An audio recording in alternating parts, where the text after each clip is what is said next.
We're really stoked to have received the new Bandit tapers for this year, and it's a line which we had in the series a number of years ago. It was probably our cult line, which we still get asked for over and over again.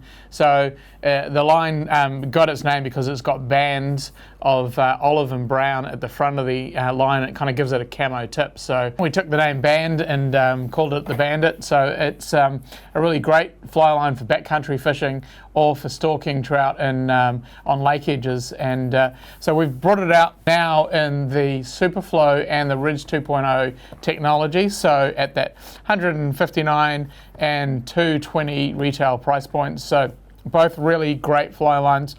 The just to recap on the technologies, that Superflo has the reduced running line diameters. It has a new technology on for buoyancy, so essentially it has glass microspheres in it, as well as some gassing to reduce the density of the line and help it to float really well.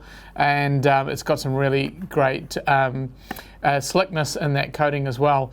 And then the Ridge 2.0 has exactly the same technology. It's just that the outside of the line has got ridges on it. So along the length of the line you have this ridge profile which reduces the surface area when the line's touching the guide, so it shoots better, and it increases the surface area that is on the water, so that gives you better buoyancy. And so that's that Ridge 2.0 technology. The other neat thing I think about Ridge is when you're stripping line and you've got to pile up a line down at your feet while you're casting, is though that line doesn't tend to stick to itself quite as much because you don't have two smooth surfaces. You've got that ridge profile reducing the stick. So it's a pretty neat tech. So both of them are really great, both of them on a relatively low stretch core.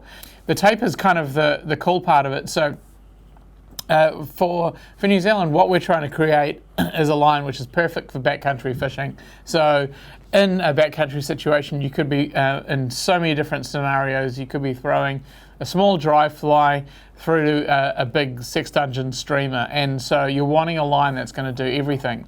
The other thing is, of course, you want that camo side of it. So of course both of the lines have got that nice camo tip, so it's 10 foot at the front of the line. It's got a camouflage tip which kind of breaks up the outline just like any camouflage pattern on clothing. The front of the line has got an 8-foot front taper, and that really helps the line carry a lot longer. So rather than the line rolling out and just dumping, it does tend to travel in a really nice long cast, which I think for backcountry fishing is very, very important, because sometimes you are wanting to make that longer cast, but you don't want it to be just a out of control shoot, which could land anywhere. You want to measure it and really land it nice and specifically.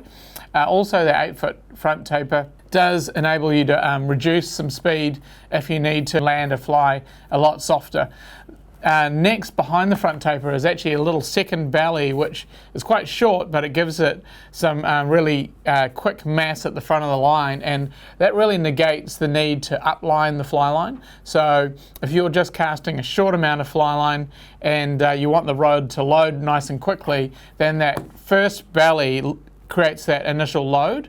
So it gives you, it's almost like having a 7-weight on a 6-weight just at the start of the line. So you get that really quick load with a short amount of line, and then from there you've got a longer belly and then a really long rear taper. And so what the long rear taper does is that means you can measure out a cast, you can false cast, and you don't lose control of the head. So what can happen with a short rear taper is if you're trying to make a longer cast, as soon as that thin running line's in your rod tip and you've got the belly outside the rod tip, is you'll tend to lose control of the belly, and so the loop will open up and you'll start to lose line speed and accuracy.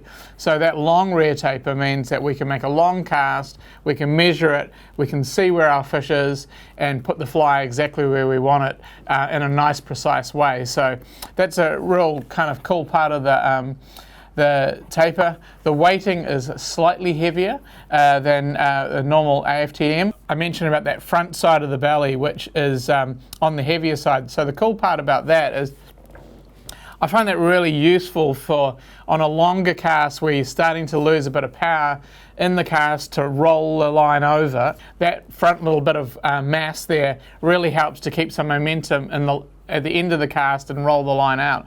It also really helps to throw long leaders. So remembering New Zealand backcountry, the guys can be fishing 20 plus feet of leader, and so traditionally, if you're wanting a nice presentation line, then you don't have a lot of mass, you don't have a lot of weight. But the downside is, if you've got a really long leader, which you want to force some energy into to get the whole thing to roll out, you need it. And so that extra bump at the front of the fly line gives you all that power just to roll out a nice long leader. So that again is our Airflo Bandit taper in both Superflo and Ridge 2.0. Pretty universal line for anything from backcountry fishing. It's a great summer line on bigger rivers like the Tongariro. It's a great line for fishing, stalking trout in still waters. I know the guys in Tassie are doing really well with it also, so a great line for stalking trout. But I think overall it's a really neat technical line that works on modern fly rods, and it's got that stealth finish to it. So give it a go and enjoy your season.